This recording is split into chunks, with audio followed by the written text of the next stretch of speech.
My name is Alora. For 20 years, I was a ghost haunting a house made of gold.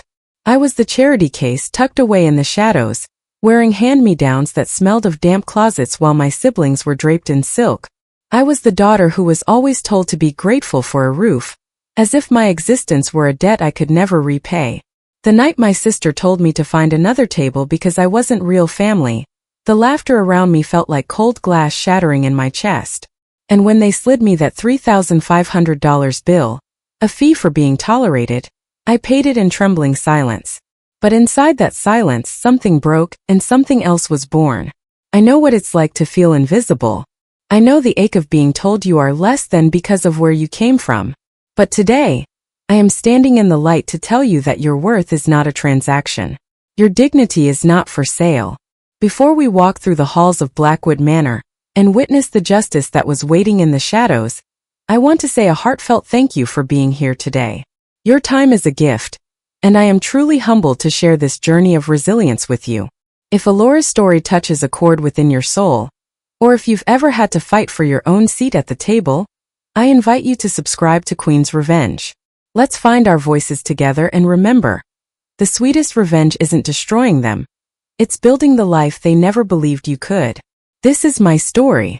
The Grand Azure was a place where light went to be refined into gold. Crystal chandeliers hung from the vaulted ceilings like frozen explosions, casting a shimmering, restless glow over tables draped in heavy damask. The air carried the scent of expensive Pinot Noir and seared scallops, a fragrance that usually signaled celebration but, for Alora Vance, smelled only of impending suffocations. She sat at the edge of the large circular table, her hands folded neatly in her lap, trying to make herself as small as possible.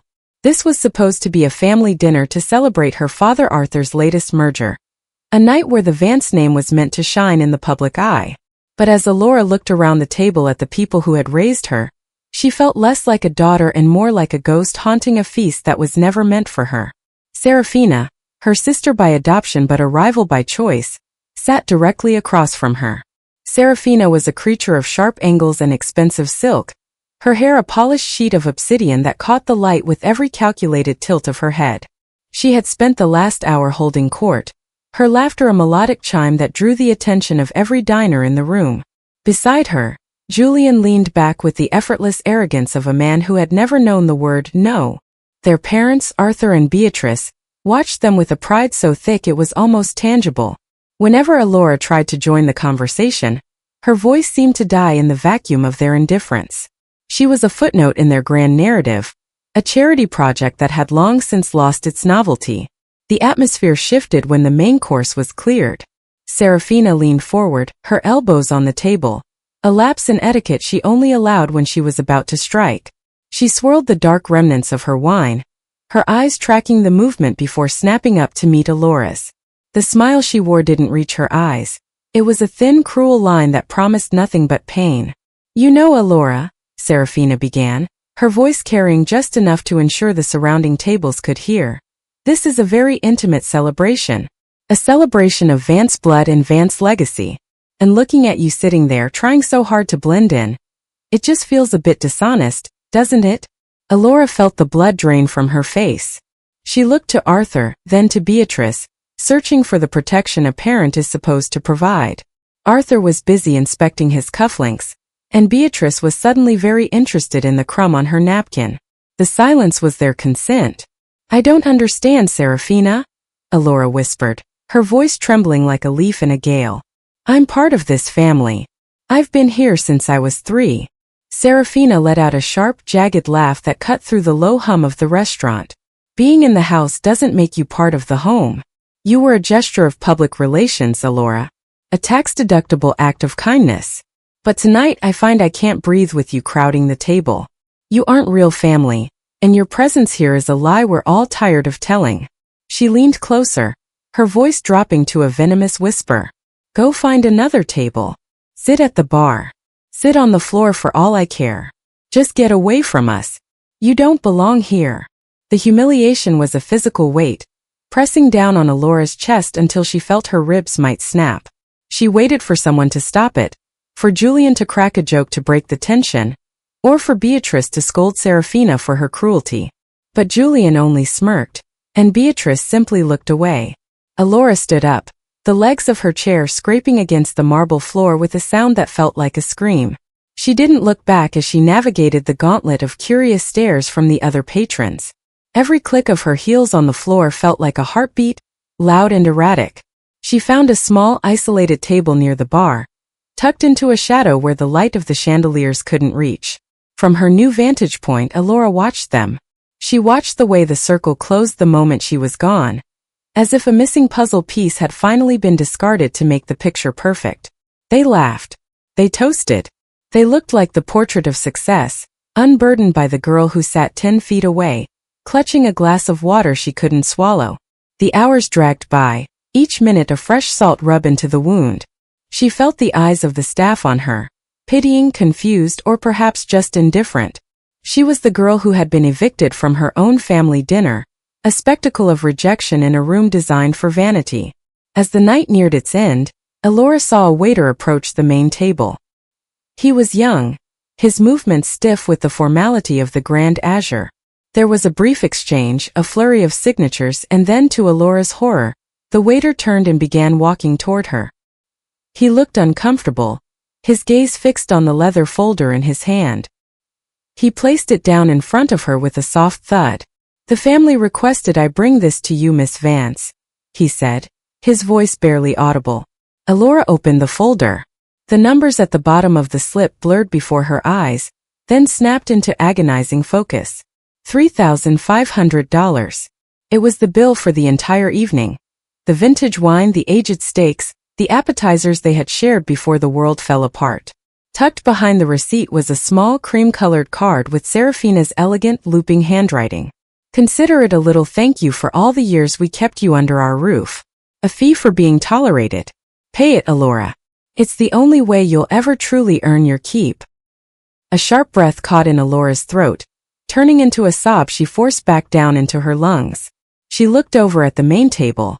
They were already standing, Julian draped in his wool coat, Serafina adjusting her silk scarf. They didn't look at her. They walked toward the exit, their heads held high, leaving her with the debt of their luxury. The $3,500 wasn't just money. It was a final crushing statement of her worthlessness in their eyes. It was the price of her exit. Her hand shook as she reached into her purse. She had spent years working a modest job at a local archive, saving every penny she could to build a life independent of the Vance shadow. This bill would wipe out months of her savings, the very foundation of her freedom. But as she looked at the folder, something shifted deep within the core of her being. The girl who had trembled at the table, who had begged for a crumb of affection, began to harden. The pain was still there, a raw bleeding thing, but beneath it, a cold, quiet fire began to burn. She pulled out her card and slid it into the folder. Her signature across the slip was no longer a wavering line of fear. It was a mark of severance. She wasn't just paying a bill. She was buying her soul back from people who had never known its value. When the waiter returned to take the folder, Alora looked him in the eye. "Thank you," she said, her voice steady, "for showing me exactly where I stand." She stood up, smoothing her dress. She didn't hurry. She walked through the Grand Azure, past the gold and the glass, past the echoes of laughter that still hung in the air like smoke. As she stepped out into the cool night air of the city, the rain began to fall, small stinging pricks against her skin. She didn't have a coat, and she didn't have a family, and her bank account was nearly empty. But for the first time in 23 years she wasn't a Vance. She was Alora, and the silence of the night felt like a promise. The bill was paid, the table was cleared, and the war she didn't know she was fighting had finally begun. The rain that began as a light mist outside the Grand Azure soon transformed into a relentless downpour, the kind of heavy gray curtain that defines the Pacific Northwest. Alora walked through it, refusing to hail a cab she could no longer afford. Each step she took in her evening heels was a reminder of the fragility of her current state, but the cold water soaking through her thin dress didn't shock her. In fact, the sensation of dampness was an old friend, a tactile ghost that summoned the shadows of Blackwood Manor. For as long as she could remember, being wet and cold was the baseline of her existence, the physical manifestation of the emotional climate within the walls of the house that had never truly been a home. Blackwood Manor had been a fortress of curated perfection, a sprawling estate where every hedge was trimmed to a precise angle and every carpet was vacuumed into submission. To the outside world, it was a symbol of the Vance family's generational wealth and charitable spirit. But to Alora, it was a museum of her own exclusion.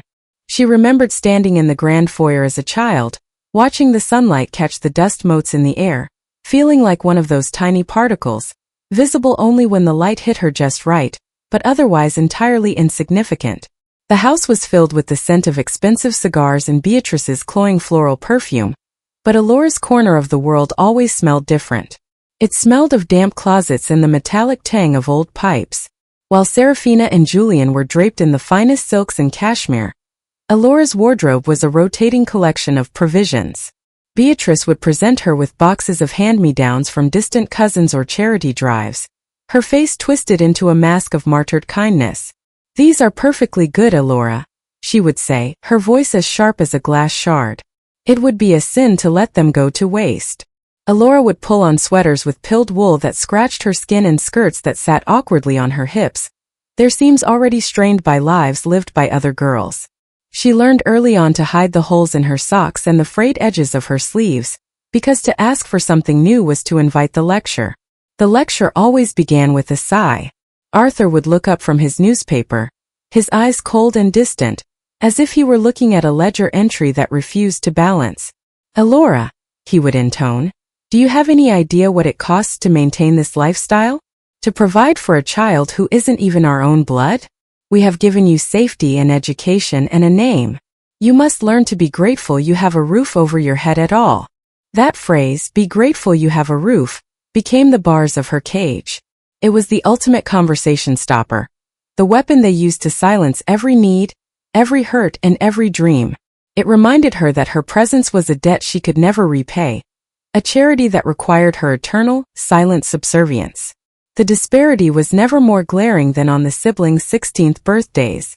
Alora remembered Julian's morning clearly.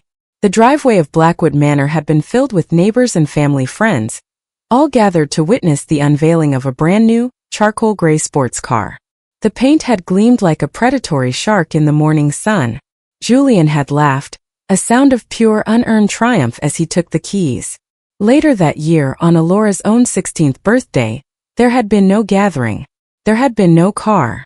Instead, Beatrice had handed her a bus pass and a pair of sturdy-looking boots she had found at a consignment shop. "Exercise is good for the soul," Beatrice had said with a thin smile. "And these boots will last you years." But the boots hadn't lasted. Within a month, the soles had begun to pull away from the leather, creating a gap that invited the Oregon rain inside.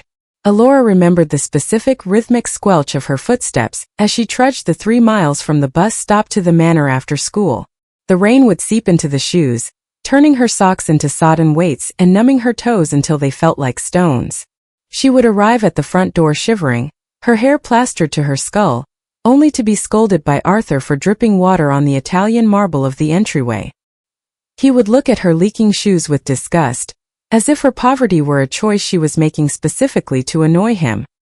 He never offered to buy her a new pair. He only reminded her to use the side entrance next time. In the evenings, Alora would sit in the library, trying to study while Serafina and Julian lounged on the velvet sofas, surrounded by the spoils of their parents' affection. Serafina would often spend hours flipping through fashion magazines, pointing out dresses that cost more than Alora's entire future college tuition. "You'd look like a maid in this, Alora," Serafina would giggle, her eyes darting to her brother for approval. Julian would just smirk, never once standing up for the girl who shared their dinner table. To them, Alora was a prop, a living reminder of how much better they were, a baseline against which they could measure their own elevated status. Alora's reflections shifted to the rare moments of quiet defiance she had managed to muster. She remembered a night when she was 12, hiding in the back of the attic where the reject items were stored. She had found an old broken music box that played a fractured, haunting melody. She had stayed up all night under a single dim bulb, using a hairpin and a bit of grease to fix the mechanism. When it finally played a full, clear note, she had felt a surge of power she couldn't explain. She didn't need their expensive toys. She could fix what was broken. She could find beauty in what they had discarded. But even that small joy was snatched away when Beatrice found the box and threw it in the trash, claiming it was clutter that didn't fit the aesthetic of the house. The aesthetic of the house, Elora whispered to the rain as she walked toward her apartment. That was all she had ever been. A piece of furniture that didn't quite fit the room. She thought about the $3,500 bill she had just paid. It was the ultimate roof payment, the final installment of the debt they claimed she owed. The memory of Serafina's smirk at the restaurant flickered in her mind, and for a moment, the cold of the rain felt like it was turning into ice inside her veins. They thought they had broken her by taking her money and casting her out, but they didn't realize that Elora had been forged in the cold. She knew how to survive on nothing because they had given her nothing for 20 years. As she finally reached the door to her cramped, one-bedroom apartment, her shoes made that familiar squelch on the pavement. She looked down at them, cheap, worn, and currently soaking wet. But this time she didn't feel the urge to cry. She felt a grim, dark sense of irony. The Vances had spent 2 decades trying to teach her that she was lucky to have a roof. They had tried to make her believe that her worth was tied to their charity.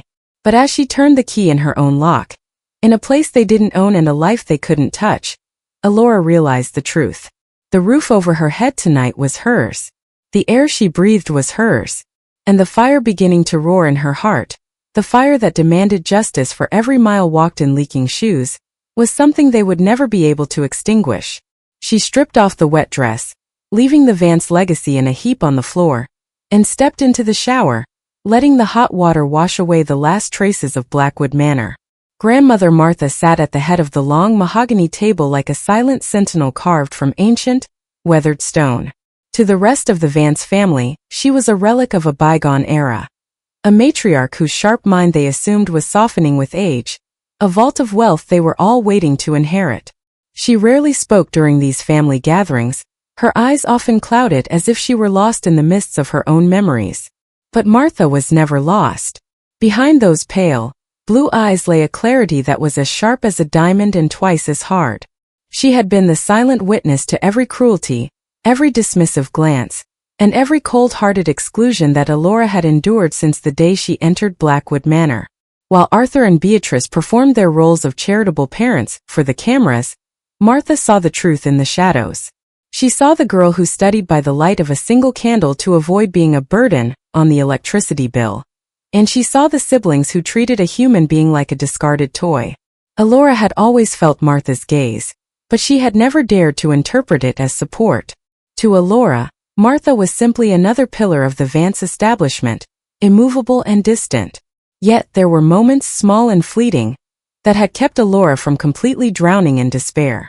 She remembered her high school graduation, a day when Arthur and Beatrice had conveniently been detained by a business crisis.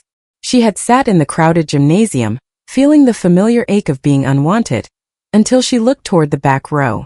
There, leaning heavily on her silver-topped cane, was Martha. She hadn't made a scene. She had simply waited until the ceremony ended. When Elora approached her, Martha hadn't offered a hug. The Vances didn't do hugs, but she had pressed a leather-bound book into Elora's hands. Her voice had been a steady, low rasp as she whispered the words that would become Elora's secret sanctuary. You don't need them to grant you worth, Elora. You will build it yourself. Remember that when the house feels too cold to breathe in. Back in the suffocating opulence of the Grand Azure, the night of the $3,500 bill, Martha had watched the entire spectacle unfold. She had seen Serafina's calculated malice as she banished Elora to the bar. She had watched Julian's casual indifference as he toasted to his own success. She had felt the vibration of Arthur's greed and Beatrice's vanity. Most importantly, she had watched Elora's hands shake as she signed away her life savings to pay for a meal she had been forbidden from finishing. Martha felt a fire ignite in her chest.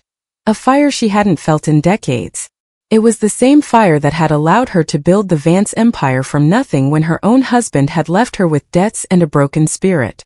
She realized that the only person in the room who shared her blood and spirit, if not in biology, was the girl currently walking toward the exit with her head held high.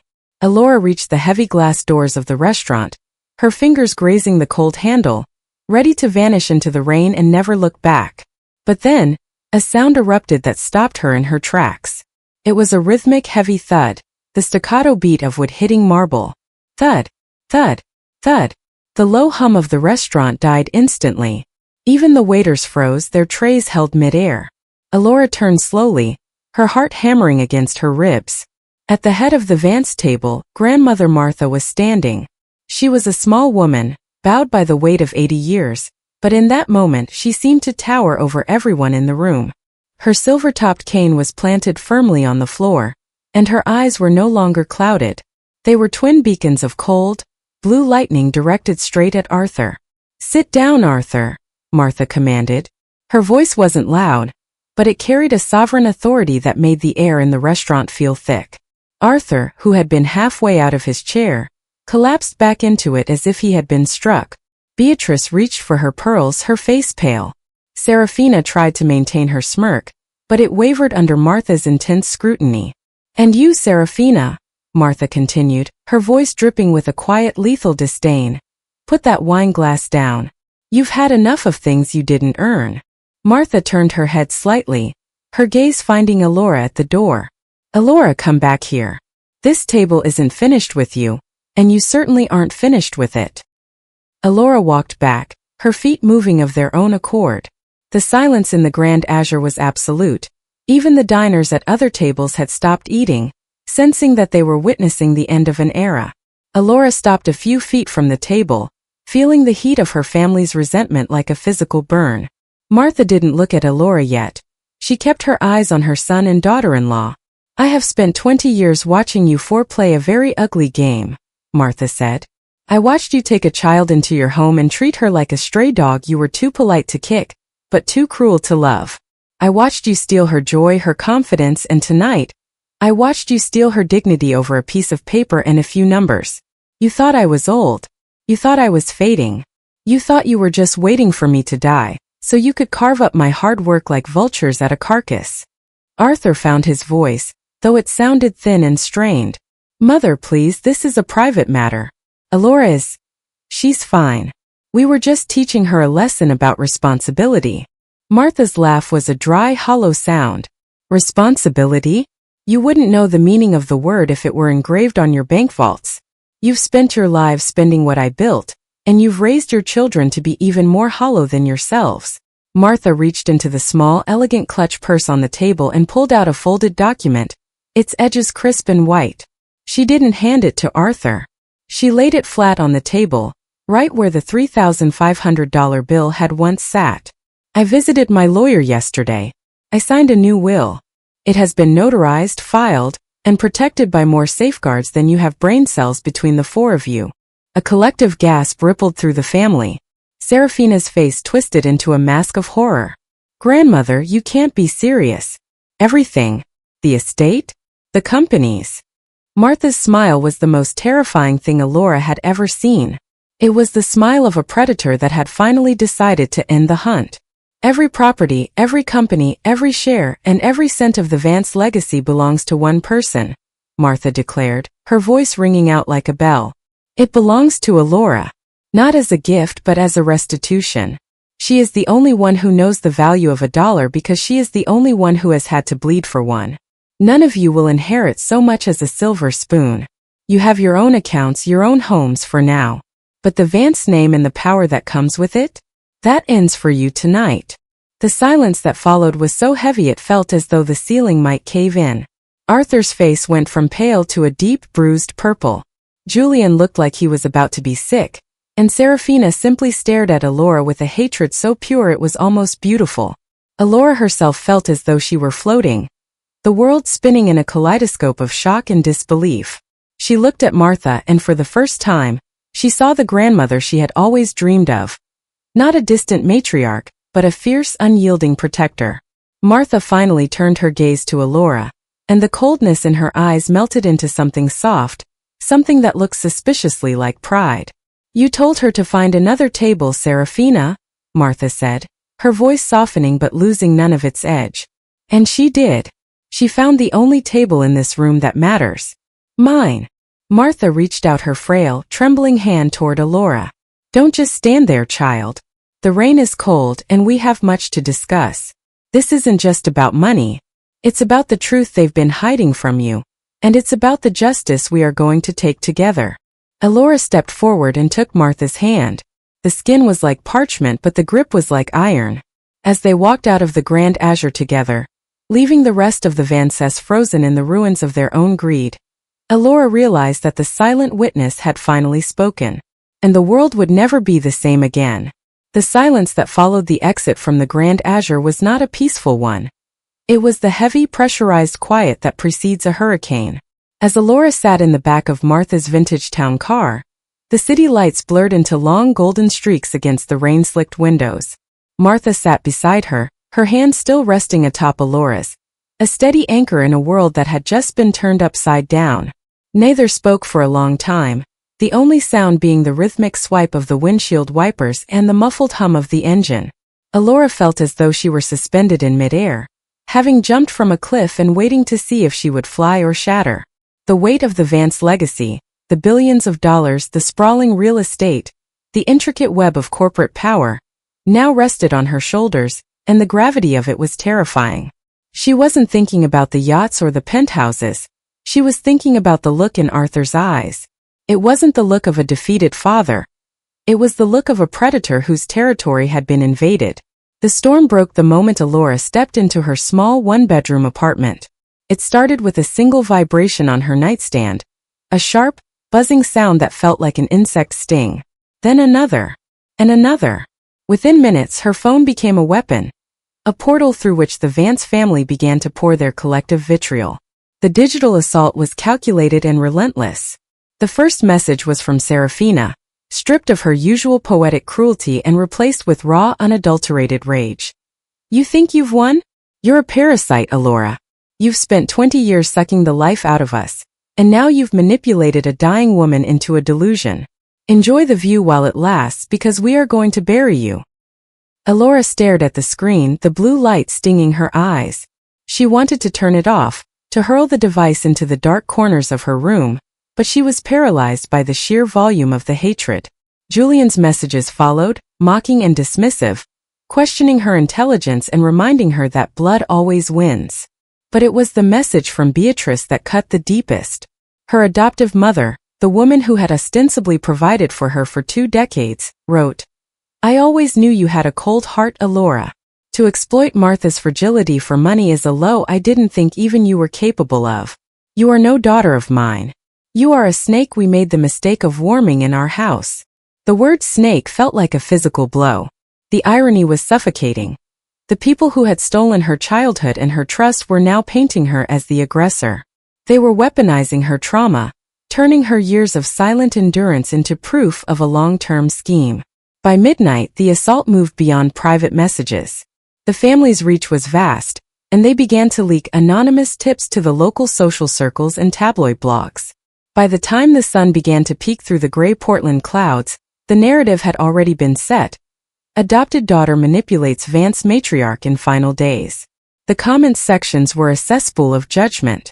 Strangers who had never met Elora were calling her a gold digger and a professional victim.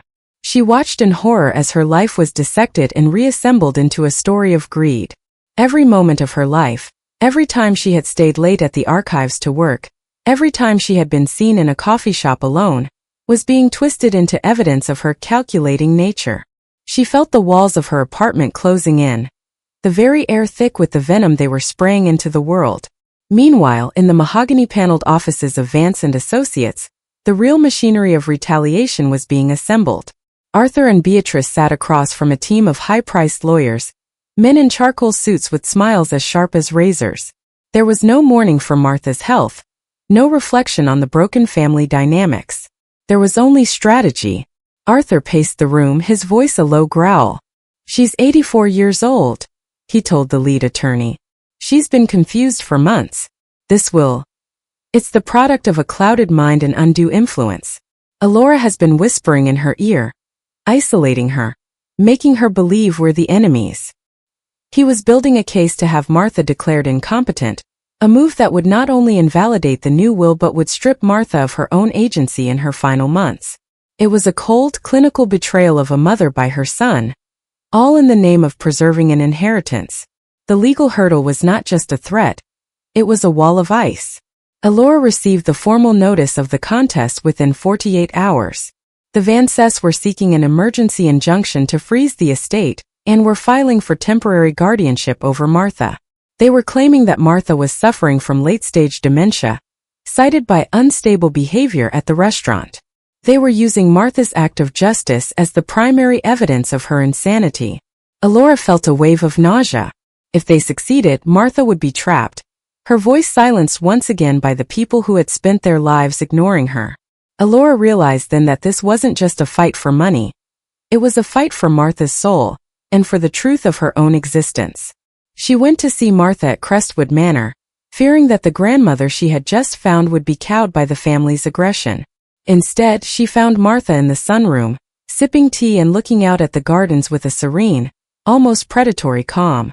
When Alora showed her the legal papers, her hands trembling, Martha didn't even flinch. She set her teacup down with a delicate clink and looked Alora in the eye. "Let them scream, Alora," she said, her voice like sandpaper on velvet. "A cornered beast always makes the most noise before it falls. They think they can prove I'm mad because I finally did something moral. In their world, morality is a symptom of insanity. We are going to let them spend their energy and their reputations on these lies. And when they think they have us trapped, we will show them the ledgers." Martha's confidence was a shield, but Alora could still feel the cracks in her own resolve.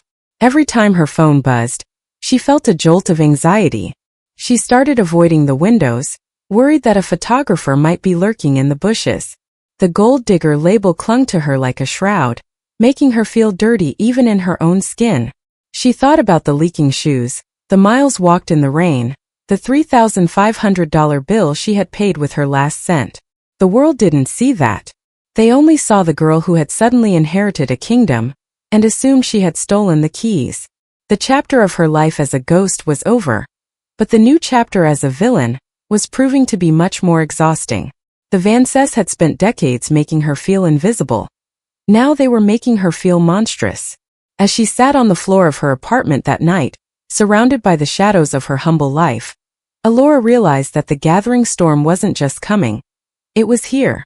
The sky was black, the winds were howling, and the family that had once given her a roof was now trying to tear the whole house down on top of her. But as she looked at the leather-bound book Martha had given her years ago, she remembered the whisper, "You will build it yourself." She stood up, walked to her phone, and for the first time in her life, she didn't delete the messages. She saved them. Every insult, every threat, every admission of their own cruelty. If they wanted a war of narratives, she would give them the truth. And the truth, she was beginning to realize, was the only thing the Vances couldn't afford. The shift from a private family war to a public spectacle happened with the speed of a lit fuse hitting a powder keg. For Alora, the world had always been a place where she moved through the shadows, a quiet observer of the Vance family's glittering orbit. But within days of the incident at the Grand Azure, those shadows were stripped away, replaced by the blinding, unforgiving glare of the public eye. The scandal didn't just stay within the refined social circles of Willow Creek. It bled into the digital ether, feeding a national hunger for stories of betrayal, wealth, and the perceived treachery of an outsider. Suddenly, the girl who had spent a lifetime trying to be invisible was the most talked about woman in the country, and the narrative being spun was one she didn't recognize as her own. The tabloids were the first to strike, their headlines screaming from every supermarket checkout line and digital newsfeed. The adopted intruder. Did Alora Vance prey on a matriarch's mind? And shadow daughter snatches billion-dollar legacy. The stories were accompanied by grainy, telephoto images of Alora stepping out of her modest apartment to buy a loaf of bread or a carton of milk. In these photos, her exhaustion was weaponized. A downcast gaze was labeled as shame. A quick pace was described as fleeing the truth. Even the simple act of carrying groceries was dissected by body language experts on social media, who claimed the way she clutched her paper bag suggested a possessive and calculating nature. Alora felt as though she were being watched by 1,000 eyes, each one looking for a crack in her armor to confirm the villainy the Vances had assigned to her. The harassment soon moved from the digital world to her doorstep. Her small apartment, once a sanctuary of her own making, became a glass cage. Paparazzi camped outside in idling SUVs, their long lenses pointed at her windows like snipers. She had to keep the curtains drawn at all times, living in a perpetual twilight that mirrored her internal state.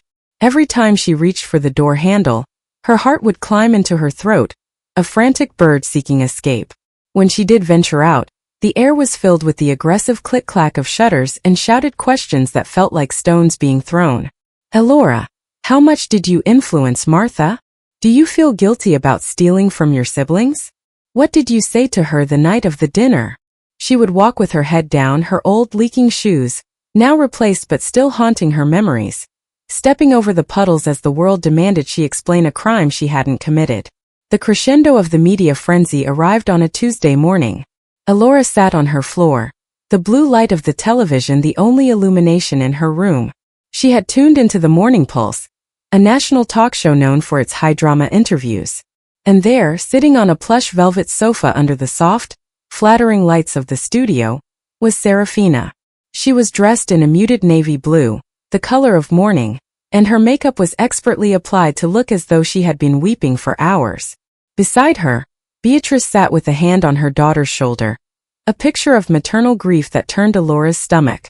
The host, a woman with a voice practiced in the art of manufactured empathy, leaned forward.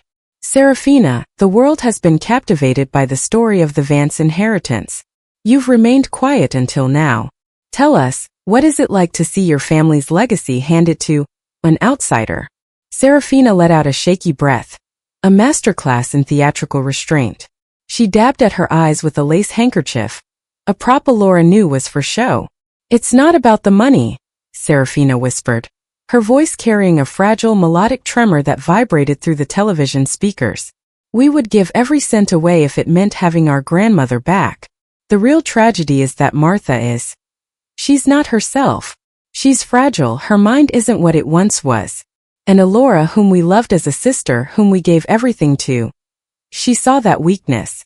She spent months isolating Martha from us, whispering lies, making her believe that those of us who share her blood were her enemies.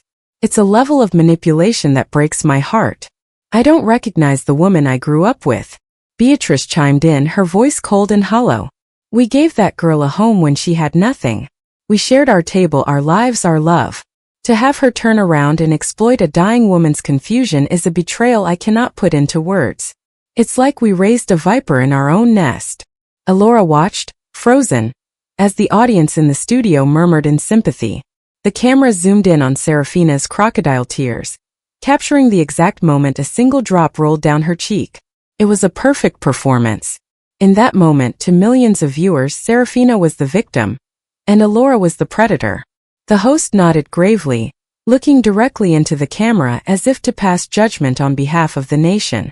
The interview shifted to a montage of Vance family photos Elora had been cropped out of or hidden in the background of, while a somber piano track played. The narrative was cemented. Elora was the adopted daughter snatching a fortune, a title that stripped her of her humanity and replaced it with a caricature of greed. The weight of it was suffocating. Elora felt like a villain in a play written by someone else, trapped in a script she had no power to change. She looked around her small apartment, the cheap wooden table she had bought secondhand, the shelves filled with books she had saved for months to buy, and wondered how anyone could look at her life and see a master manipulator. She was a woman who had spent 20 years being told she was lucky to have a roof. And now that the roof was finally her own, the world wanted to tear it down. The gaslighting was no longer confined to the walls of Blackwood Manor. It was being broadcast into every living room in America. She thought about calling Martha, but she knew the Vances were watching the manor like hawks, waiting for any sign of influence to use in court. She felt utterly alone, an island in a sea of public resentment. The phone on her floor began to buzz again. More alerts, more hateful comments, more strangers telling her to give the money back and disappear. For a moment, the temptation to do just that was overwhelming. To sign the papers, to hand the keys to Serafina, and to return to the quiet, gray invisibility of her old life. It would be easier. The storm would pass, and the Vances would go back to their glittering lives, and she would be grateful for a roof once again. But then she looked at the book Martha had given her. She opened it to the first page, where her grandmother had written a small note in a hand that was still firm at the time. The truth is a quiet thing, Alora. It doesn't need to scream to be real. It only needs to survive. Alora stood up, walking to the window and pulling back the curtain just an inch. The flash of a camera went off immediately, a white burst of light that stung her eyes. She didn't flinch. She watched the man in the SUV outside, waiting for her to break, waiting for her to look guilty. She realized then that the trial by public opinion was designed to make her surrender before she ever reached a courtroom. The Vances weren't just fighting for money. They were fighting to erase her existence. If they could make the world hate her, they didn't need to prove she was a manipulator. They only had to prove that she was unworthy. The villain label was a heavy shroud, but Alora began to feel a new sensation beneath the shame. A cold, sharp clarity. If she was to be the villain in their story, she would be the one who spoke the truth they were so desperate to hide. She wouldn't play the role they had written for her. She wouldn't weep and she wouldn't hide. She would wait for the moment when the lights were the brightest and the cameras were all pointed her way, and then she would pull back the curtain on the Vance legacy herself.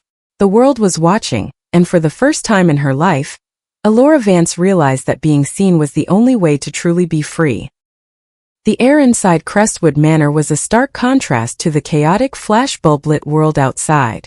While the city of Willow Creek buzzed with the latest tabloid gossip, the manor remained a sanctuary of heavy velvet curtains, the soft ticking of grandfather clocks, and the pervasive, calming scent of dried lavender and beeswax. Alora walked through the halls she had once scrubbed as a teenager, but today her footsteps didn't falter. She was no longer the unwanted ghost of the house. She was its future, though the weight of that future felt heavier than any stone. She was summoned to the master suite, a room she had rarely been allowed to enter during her childhood. It was a space of sacred authority, and as she pushed open the heavy oak doors, she saw Grandmother Martha propped up against a mountain of white linen pillows. The matriarch looked smaller than she had at the restaurant, her skin as translucent as fine bone china, but her eyes remained sharp, burning with an internal fire that refused to be extinguished by age or illness. Martha beckoned Alora closer with a frail movement of her hand. On the bedside table, sitting atop a stack of medical charts, was a weathered, dusty blue folder. It looked out of place in the pristine room, its edges frayed and its surface stained with the ghosts of old coffee rings. Martha didn't speak at first. She simply watched Alora, a look of profound sorrow crossing her face, a look that Alora had never seen directed at her before. "Sit, Alora," Martha whispered, her voice a thin thread of silk. "For 20 years, I have watched you carry a burden of gratitude that was never yours to bear. I have watched you bow your head to people who should have been kneeling at your feet. I waited because I needed the proof to be absolute. I needed to make sure that when the truth came out, they could never call it a lie." Alora took the folder, her fingers trembling. The cardboard felt cold, as if it had been pulled from a deep, dark cellar. As she untied the faded string holding it shut, a stack of bank statements and legal documents spilled into her lap. At the very top was a letter on yellowing stationery, dated 20 years ago. It was signed by her biological parents, David and Clara Thorne. Alora's breath hitched. She had been told they were penniless, that they had died in a tragic accident and left her with nothing but the clothes on her back. She had been told the Vances had taken her in out of the pure goodness of their hearts, sparing her from a life of state-run institutions.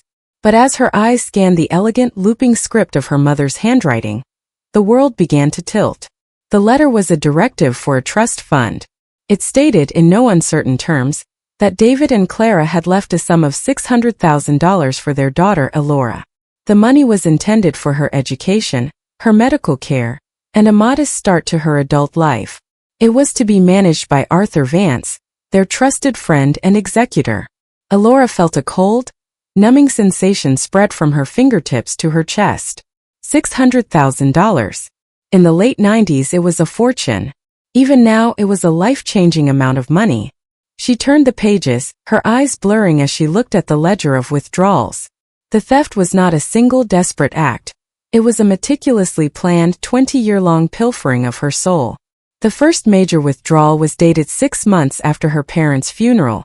$50,000 for home improvements. Alora remembered that year. It was the year the Vances had renovated the kitchen at Blackwood Manor with Italian marble and gold-plated fixtures. She remembered being told to stay out of the way because the construction was expensive and for the family's comfort. The next entry was even more devastating. $30,000 for international educational experiences. This was the summer Serafina had spent 3 months in Paris and Rome, returning with trunks full of designer clothes, while Alora had been sent to a local church camp where she slept on a cot and wore donated t-shirts.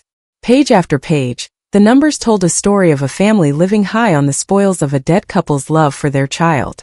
There were entries for Julian's tuition at an elite private academy, the very school Alora had been told they couldn't afford for her. There were payments for luxury car leases, for country club memberships, and for Beatrice's extensive collection of jewelry.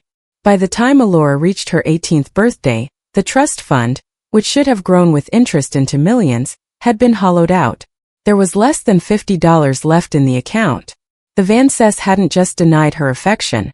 They had systematically dismantled her future to build a pedestal for their own children. Every time Arthur had lectured her about the cost of a roof, he was likely wearing a suit bought with her mother's money. Every time Beatrice had told her to be grateful for hand-me-downs, she was wearing diamonds purchased with Alora's inheritance. The betrayal was so absolute, so profound, that Alora couldn't even find the air to scream. She sat in the quiet room, the dusty blue folder feeling like a lead weight in her lap. The gaslighting of her entire life was laid bare in black ink. She had spent 2 decades believing she was a burden, a charity case who had to earn every scrap of bread and every inch of space. She had internalized their cruelty, believing that she was inherently less than because she had nothing. But the truth was that she had been the wealthiest person in the house, and the people she called parents were nothing more than common thieves dressed in silk. They hadn't saved her, they had hijacked her. Martha reached out and covered Alora's hand with her own. "I found these in Arthur's private safe after he moved his offices," she said softly. "I didn't know the extent of it until then. I knew they were cold, Alora, but I didn't know they were monsters. This is why I changed the will. It wasn't just about giving you my money. It was about returning what they stole. They used you as a bank account while treating you like a servant. They built their entire Vance prestige on the ruins of your parents' legacy." Alora looked up, her eyes bright with tears that wouldn't fall. The sadness was gone, replaced by a cold, crystalline fury. This was the missing piece. This was why Serafina and Julian were so desperate to keep her down, because if she ever rose high enough to see over the wall of their lies, she would see the theft, the public scandal, the gold digger headlines, the digital assault. It was all a smokescreen to prevent the world from seeing the Vances for what they truly were. They weren't fighting for an inheritance. They were fighting to keep their crimes buried in the dark. "I won't be quiet anymore, grandmother," Alora said, her voice sounding different even to her own ears. It was a voice that had found its iron. "They spent 20 years telling me who I was. They spent my parents' money to buy their own happiness while I walked in the rain. They want to talk about undue influence and manipulation? I'll show the world what real manipulation looks like." She stood up, clutching the blue folder to her chest as if it were a shield. The dust from the folder clung to her fingers, a physical reminder of the years that had been stolen from her. But she didn't wipe it off.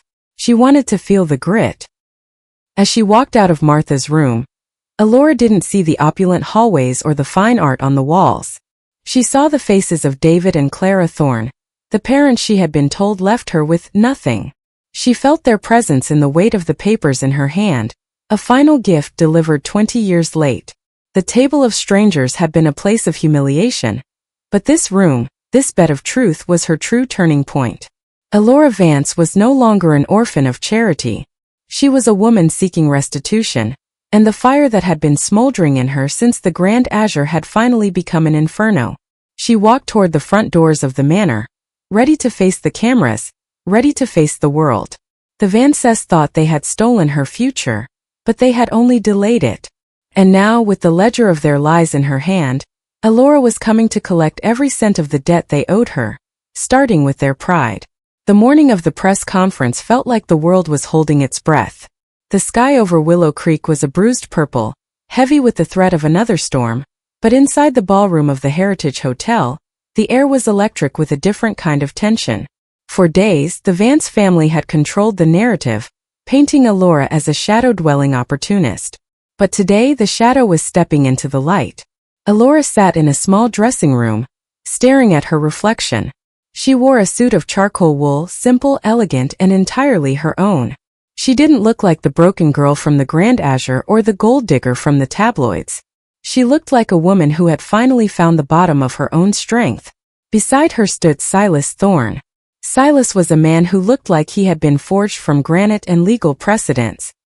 He had been a friend of her biological father, a man who had spent years wondering why David Thorne's daughter had grown up in such apparent modesty despite the wealth he knew had existed.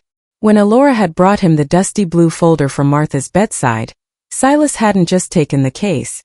He had made it his mission. "They think they've won because they have the loudest voices," Silas said, checking his watch. "But voices fade. Paper lasts forever. Today we let the paper speak." As the doors to the ballroom opened, the sound was overwhelming. It was a physical wall of noise, the shouting of reporters, the frantic clicking of cameras, the rustle of 100 people shifting in their seats. Elora felt the old instinct to shrink, to lower her head and apologize for existing. But then she felt the weight of the blue folder in Silas's hand, and she thought of Martha, whose breath was growing shallower by the hour in the quiet of Crestwood Manor. Martha had held the line for 20 years. Elora would not let it break now. She walked to the podium, the flashes of the cameras turning the room into a strobe-lit nightmare. For a moment she was blinded, the white spots dancing in her eyes. She could see Arthur and Beatrice in the front row, their faces masks of icy indignation. They had shown up to witness the farce, as Julian had posted on social media an hour earlier. Serafina sat beside them, her chin tilted at an angle of practiced superiority.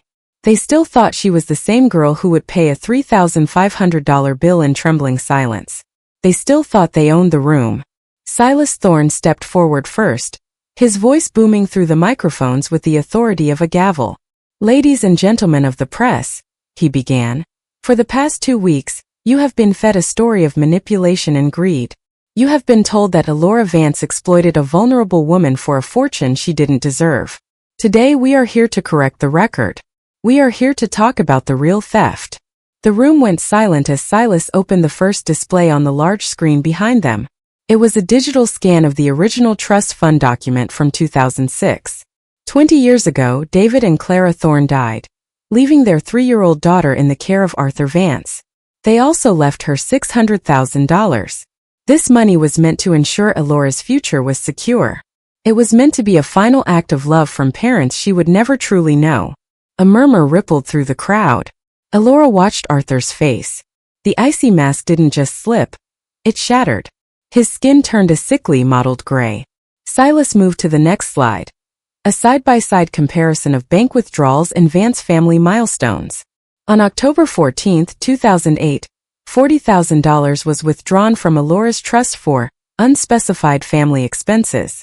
3 days later, Beatrice Vance purchased a custom-set diamond necklace from a boutique in New York. On June 12, 2012, $80,000 was taken for educational travel. That same week, Serafina Vance began a summer tour of European fashion houses. Silas's voice was relentless, a rhythmic pounding of facts against the Vances' lies. For 20 years, the Vances didn't just raise Elora. They farmed her. They treated a child's inheritance like a private ATM, all while telling her she was a burden, a charity case, and that she should be grateful for a roof they bought with her own father's money. The ballroom erupted. Reporters were shouting, standing on chairs, their cameras focused now not on Elora, but on the crumbling faces of Arthur and Beatrice. The perfect Vance family was being dismantled in real time. The image of the charitable, noble parents was replaced by the reality of 2 people who had built their prestige on the bones of an orphan's future. Elora stepped up to the microphone. The noise died down, replaced by a heavy, expectant quiet. She didn't look at the cameras. She looked directly at Serafina. "For my entire life you told me I didn't belong at the table," Elora said, her voice clear and unwavering.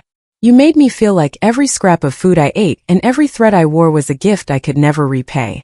But the truth is I was the one providing for you. My parents' love was what built your life. You didn't give me a home. You gave me a cage and charged me for the privilege of being in it." She paused, taking a breath that felt like the first full lungful of air she'd had in years. The bill you gave me at the restaurant, the $3,500 you called a fee for being tolerated, I paid it. But today the bill is coming due for you. And trust me, you cannot afford the interest on 20 years of cruelty. As she finished, the room descended into absolute chaos. Arthur tried to stand, but he was swarmed by reporters asking about the misappropriation of funds. Beatrice buried her face in her hands, the diamonds on her fingers, likely bought with Thorn money, glinting cruelly in the camera lights. Serafina sat frozen, her porcelain perfection finally cracked by the realization that she was no longer the protagonist of the story.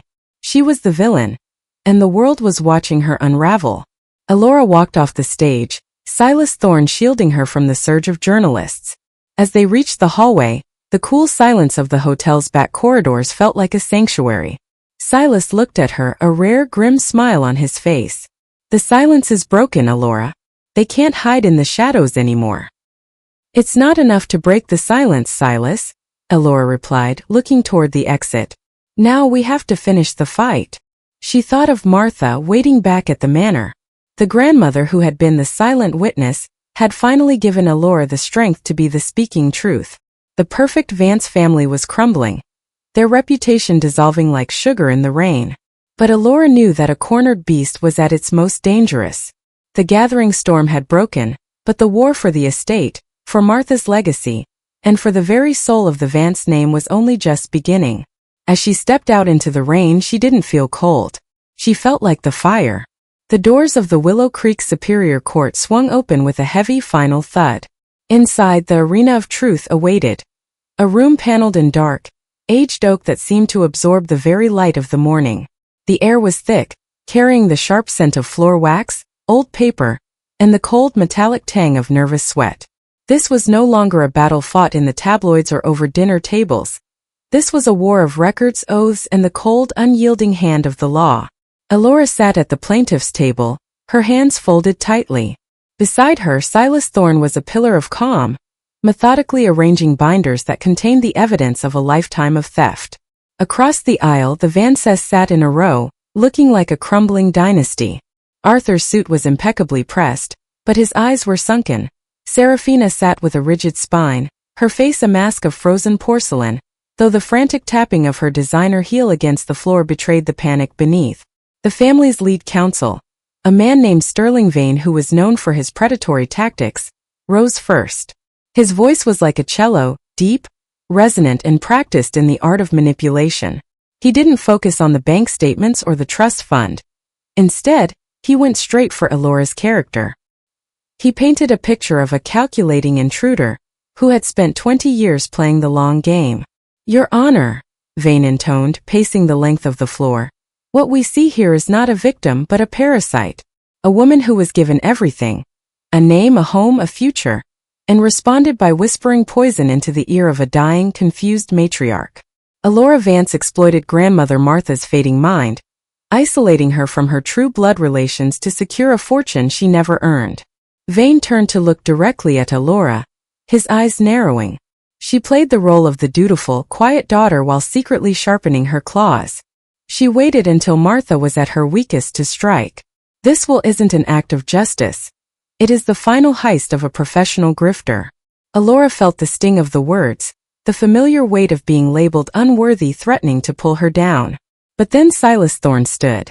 He didn't pace. He didn't use flowery metaphors. He simply opened a binder.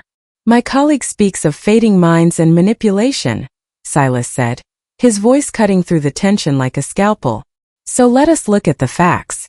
We have here the medical evaluations of Martha Vance, conducted by 3 independent neurologists the week the will was signed. Their conclusion? Martha Vance possesses the mental acuity of a woman 20 years her junior. She wasn't confused. She was finally, for the first time in 2 decades, clear-eyed enough to see the thieves in her own parlor. Silas signaled to the clerk, and the large monitors in the courtroom flickered to life. And as for who the real parasites are, the screen didn't show bank records this time. It showed a video that had surfaced from the night of the press conference. A raw, unedited clip captured by a bystander's phone as the Vances were fleeing the hotel. In the footage, the polished Serafina had finally snapped. The camera caught her in the hallway, her face twisted in a snarl as she turned on a persistent reporter. Her voice, usually so melodic and controlled, was a shrill, ugly shriek that echoed through the courtroom. We raised her. We spent 20 years tolerating her presence. We deserve that money for every cent we wasted on her. She's nothing but a charity case who owes us everything. The silence that followed the video was deafening. It was a confession laid bare. The ultimate proof that to the Vances, love was a transaction and Alora was merely a bad investment. Serafina's own words had stripped away the grieving family facade, revealing the hollow greed that lived underneath. Silas looked at the judge, then back at the Vances. They didn't give her a home out of love, Your Honor. They gave her a cage and billed her for the bars. And when the bill was paid, they tried to steal the change. Today we aren't just asking for an inheritance. We are asking the court to acknowledge that a person's worth cannot be measured in the cost of a roof or the price of a meal. Alora looked at Serafina, who was staring at the floor, her face ashen. The perfect sister had finally been unmasked by her own arrogance. The arena of truth had done its work, the shadows were gone, and in the harsh light of the courtroom, only the facts remained. The battle was far from over, but as the judge called for a recess, Alora realized that for the first time in her life, she wasn't the one who was afraid. The tension in the courtroom during the final hour was so thick it felt as though the very walls were closing in, pressing the breath from the lungs of everyone present.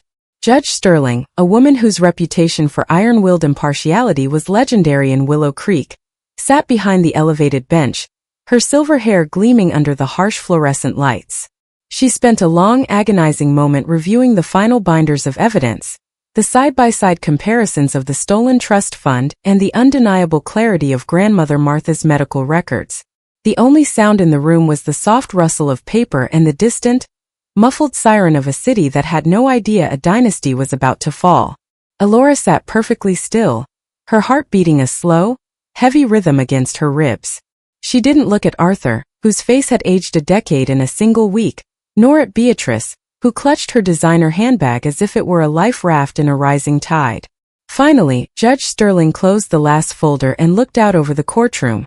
Her gaze was sharp, lingering for a moment on Alora before shifting to the Vance family with a look of profound, icy disapproval. This court has seen many disputes over legacies, the judge began, her voice resonating with a weight that commanded absolute silence. Most are born of grief or misunderstanding. But what has been presented here is something far more sinister. It is a documented history of systemic exploitation. The evidence regarding the Thorn Trust Fund is not merely a matter of financial discrepancy. It is a record of a fundamental betrayal of trust by those appointed to be protectors. A small choked sob escaped Beatrice's lips, but Judge Sterling did not pause. The court finds no evidence of undue influence or mental incapacity regarding the will of Martha Vance. On the contrary, her actions appear to be the only rational response to the discovery of her family's conduct. Therefore, this court declares the will signed on the 14th of last month to be fully valid and enforceable. Alora Vance, born Alora Thorne, is the sole heir to the Vance estate in its entirety. A collective gasp swept through the gallery, but the judge wasn't finished. She leaned forward, her eyes narrowing as she looked at Arthur. Furthermore, regarding the misappropriation of the $600,000 trust fund left by David and Clara Thorne, the court orders Arthur and Beatrice Vance to pay full restitution. Given the 20 years of lost investment opportunity and the egregious nature of the theft, the court awards the plaintiff the original sum plus compounded interest and punitive damages, totaling $1.8 million, payable immediately. This court will not allow the spoils of theft to remain in the hands of the thieves. The sound of the gavel striking the wooden block was like a thunderclap in the small room. Crack. To Alora it didn't sound like a conclusion, it sounded like the breaking of a chain. The vibration seemed to ripple through the floorboards, up through her shoes and into her very soul. It was the sound of a 20-year-old debt finally being settled. It was the sound of the roof finally belonging to the person who had actually paid for it. The reaction from the Vance side of the aisle was instantaneous and chaotic. Arthur seemed to deflate, his shoulders slumping as he collapsed back into his chair, the reality of his financial and social ruin finally crushing the life out of his posture. Beatrice buried her face in her hands, her shoulders shaking with silent, terrified sobs as she realized that the world they had built on Alora's back had just turned to dust. But it was Serafina who truly broke. As the bailiffs moved forward to begin the clearing of the court, Serafina leapt to her feet. Her face was no longer the mask of a polished socialite. It was a contorted map of pure, unfiltered malice. "This is a farce," she shrieked, her voice cracking and echoing off the high ceilings. "She's nothing. She's a mistake we picked up off the street. You can't give her what's mine. You can't take my life and give it to a servant." She lunged toward the plaintiff's table, her fingers clawing at the air as if she could physically tear the verdict from Alora's hands. The bailiffs were on her in seconds. They gripped her silk-clad arms, pinning them behind her back. Serafina kicked and thrashed, her expensive heels scuffing the floor she had walked upon with such arrogance only an hour before. "I'll kill you, Alora. I'll make sure you have nothing left," she screamed as they began to drag her toward the side exit.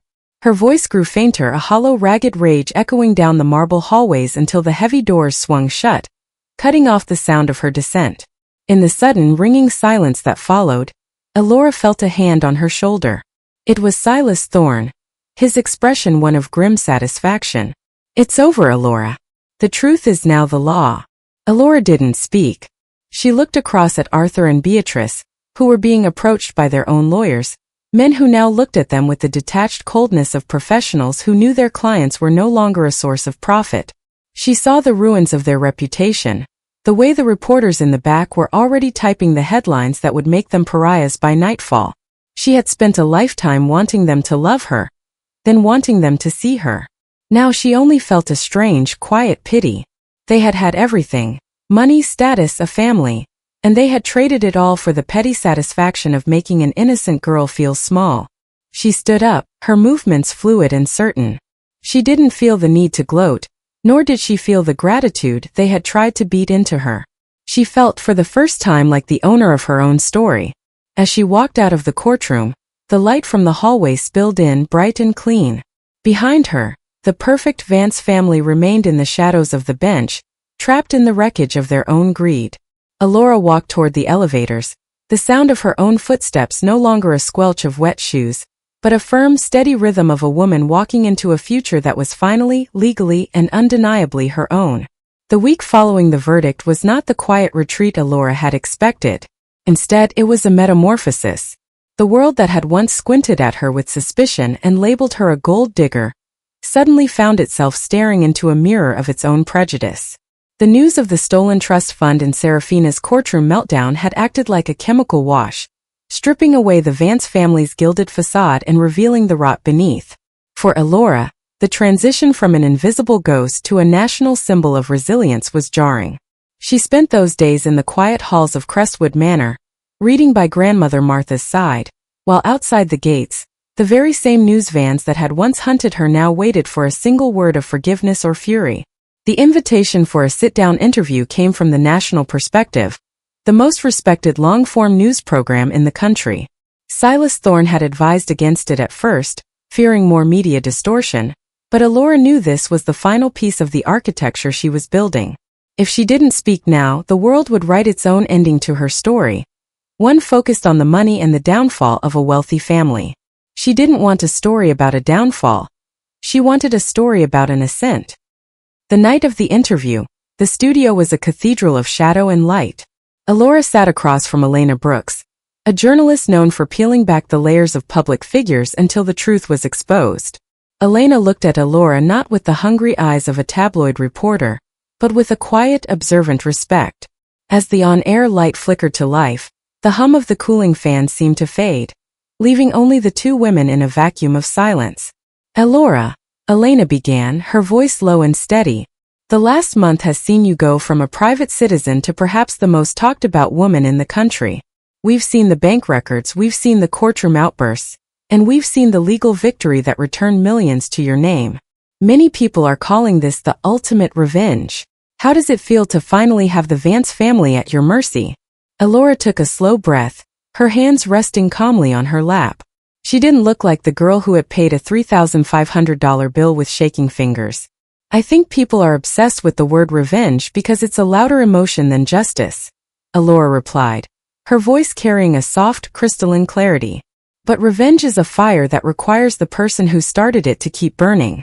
I have spent 20 years being defined by the Vances, by their cruelty, their secrets, and their version of my worth.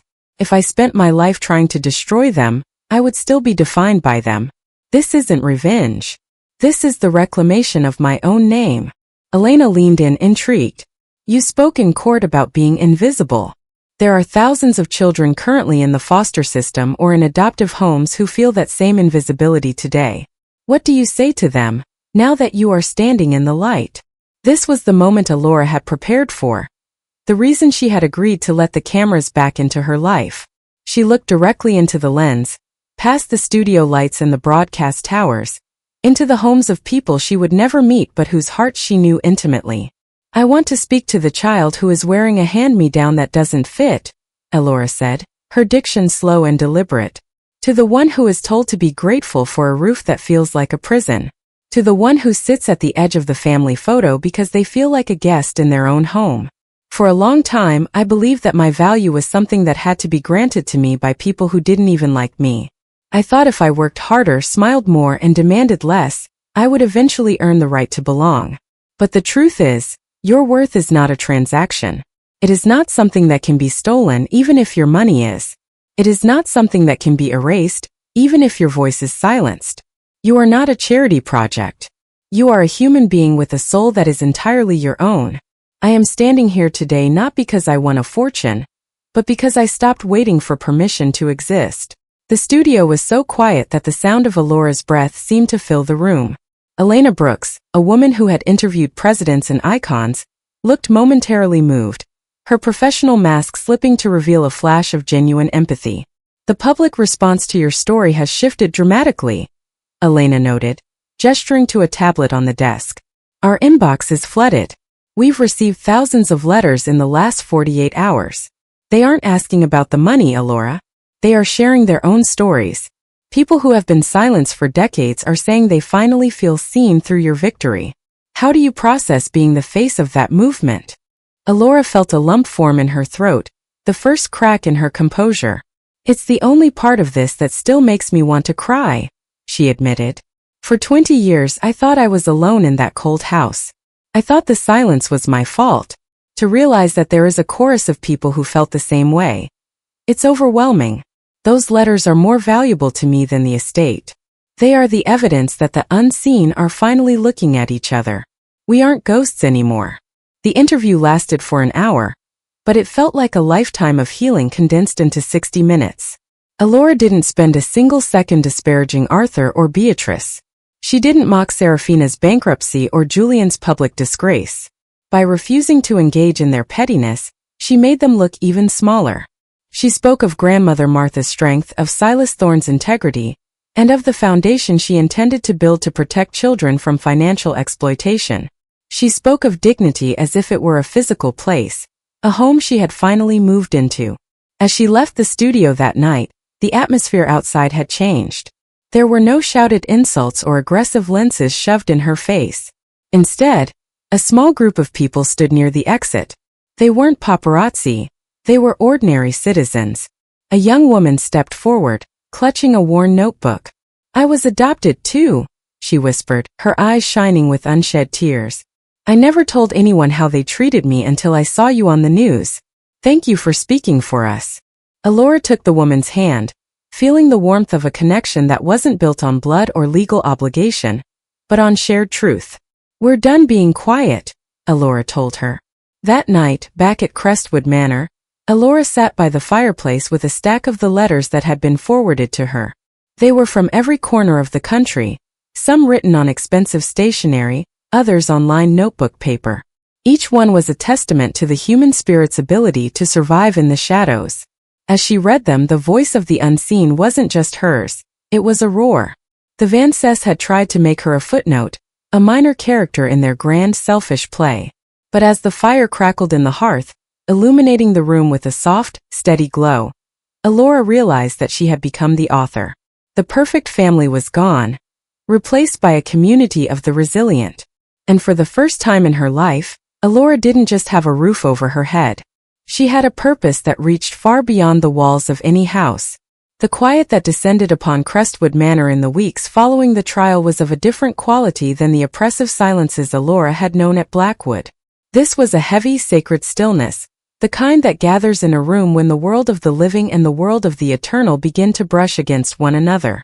The legal storms had passed, the headlines had shifted to other scandals, and the Vances had retreated into the shadows of their own making. But inside the master suite, a final, more profound transition was taking place. Grandmother Martha was fading, her life force receding like a slow-turning tide, leaving behind the translucent shell of a woman who had fought long enough to see justice done. The room was perpetually bathed in the golden, honeyed light of the late afternoon sun, filtered through sheer silk curtains. It was filled with the scent that had come to define Alora's new life, lavender. It hung in the air from the fresh bundles Alora gathered daily from the manor's gardens and the sachets tucked beneath Martha's pillows. It was a clean, ancient fragrance, one that spoke of healing and rest. Alora spent every hour at the bedside, the dusty blue folder now replaced by Martha's frail hand. She didn't read the ledgers anymore. She read poetry, or sometimes she simply sat in the silence, listening to the rhythmic, shallow rasp of the woman who had saved her soul by refusing to let her disappear. Martha's physical presence seemed to grow more ethereal with each passing sunset.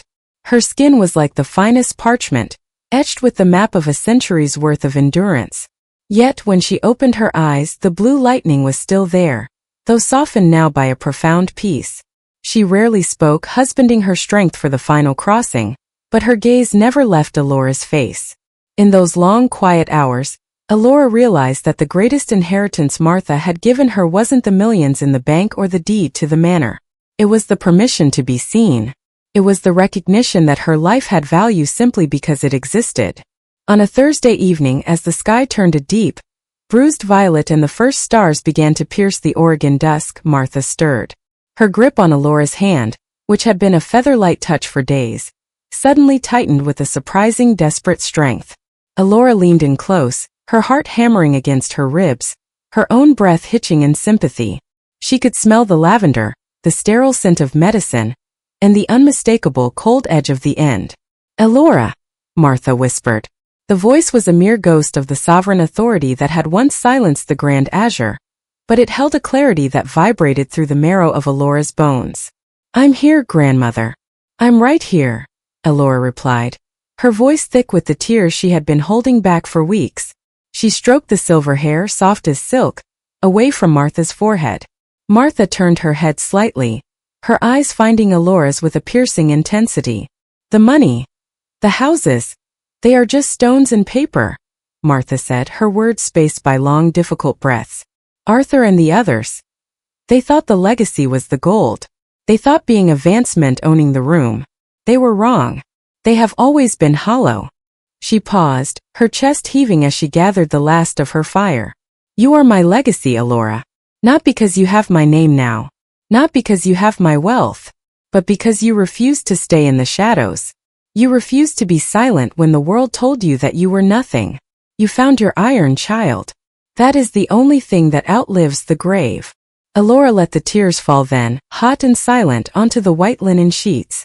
She thought of the girl in the leaking shoes, the girl at the bar table, the girl who had been told to be grateful for the air she breathed.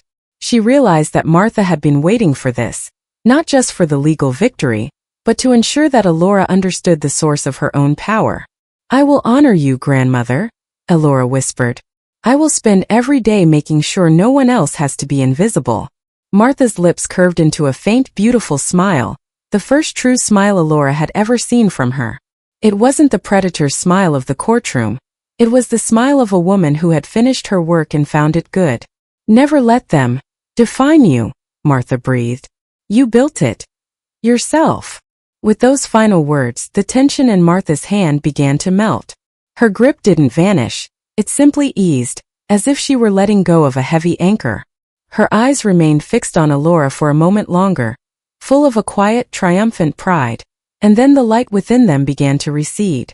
The rhythmic rasp of her breath slowed, then paused, then ceased altogether. The room fell into an absolute, profound stillness. The ticking of the grandfather clock in the hallway seemed to grow louder, marking the first seconds of a world that no longer contained Martha Vance. Elora didn't move. She sat with her hand entwined with Martha's, feeling the warmth of the body she had cared for slowly give way to the cooling reality of death. The grief that tore through her was immense, a vast, dark ocean that threatened to pull her under. It was the loss of the only person who had ever truly loved her without conditions, the only person who had looked at the adopted daughter and seen a human being worthy of a kingdom.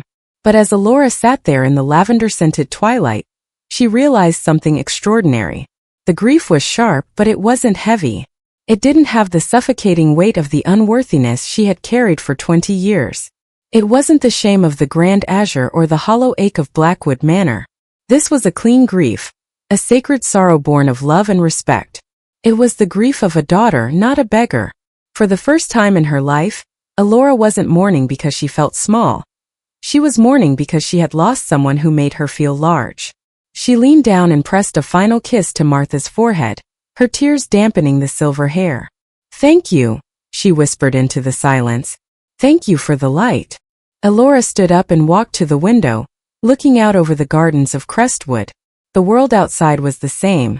The trees still swayed in the wind, the city lights still twinkled in the distance, but she was entirely different. She felt the weight of the Vance name and the Thorne legacy, but it no longer felt like a burden. It felt like a foundation. Grandmother Martha had passed away peacefully, her hand in Elora's, but she hadn't left Elora alone. She had left her with a voice that could no longer be silenced, and a heart that no longer needed permission to beat. As Elora pulled the curtain back, letting the moonlight spill into the room and wash over the peaceful face of her grandmother, she realized that the lavender goodbye wasn't an ending.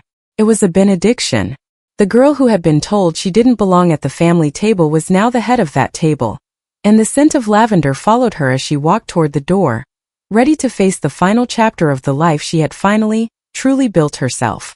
The Portland sunset was a masterpiece of bruised oranges, deep violets, and streaks of gold that looked like molten honey poured over the city's skyline. From the glass-walled balcony of the 24th floor, the world below looked like a silent, shimmering clockwork, oblivious to the quiet revolution that had taken place within these walls.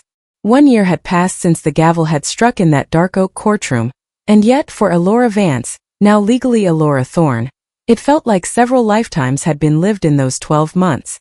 She stood with her hands resting on the cool railing, the wind catching the edges of her silk blouse, feeling the steady rhythmic pulse of the building beneath her feet. This wasn't just a corporate headquarters. This was the Martha Vance Foundation, a sanctuary designed to ensure that no child ever had to experience the cold, transactional love that had almost consumed her. The year had been a blur of transformation. The massive Vance estate, once a symbol of exclusion and stolen dreams, had been dismantled and reassembled into a force for restoration. Elora had spent months working with Silas Thorne and a team of child advocates to build a system that protected the financial and emotional rights of foster and adopted children. The foundation didn't just provide roofs, it provided futures. It funded specialized legal teams to monitor trust funds, established scholarships that weren't tied to the whims of adoptive parents, and built community centers where the unseen could finally find a tribe.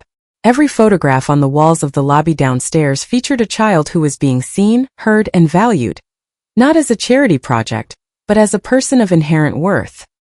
Elora's own reflection in the glass was nearly unrecognizable from the woman who had sat at the Grand Azure bar. Her shoulders were no longer hunched as if expecting a blow.